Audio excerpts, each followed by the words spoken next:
So finally, the last chapter of this segment is 10E on bearings. So we'll have to understand first how to use bearings and then how to draw bearings. And in this chapter, yes, you will need your protractor. So first of all, what are bearings? A bearing is an angle measured clockwise from the north direction. So north, south, west, east. And often bearings are used for navigation. So pilots will use it. If you're hiking in the middle of the wilderness, you'll use a compass. And when we use bearings, there's a few set rules. Number one, we always measure from the north. Number two, we measure in a clockwise direction. And number three, when we write and express angles, they're written as 3 digits in a number. We use 3 figures. So 8 degrees would be 008 degrees, 15 would be 015, and 265 would just be 265.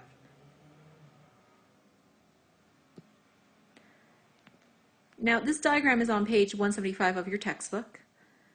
And we're going to go ahead, and what you need is your protractor to measure the bearings of these points from point O.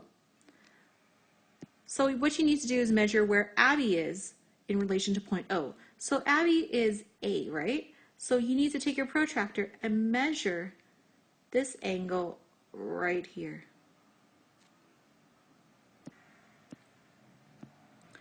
For barn, you need to measure from the north all the way to B, the barn.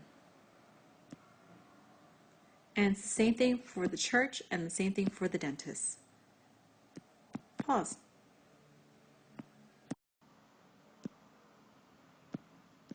So if you did this correctly, A would be 030, B would be 050, C would be 080, and D would be 120.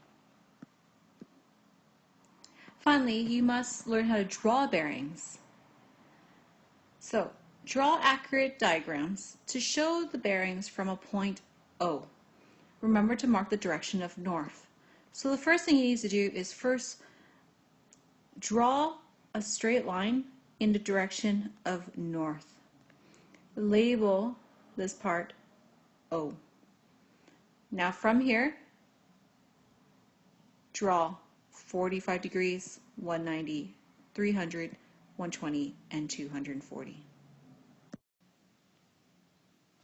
Now if you did this correctly, you should have this following answers. So see if you have the same diagrams, and if you do, then you're good. And that's it.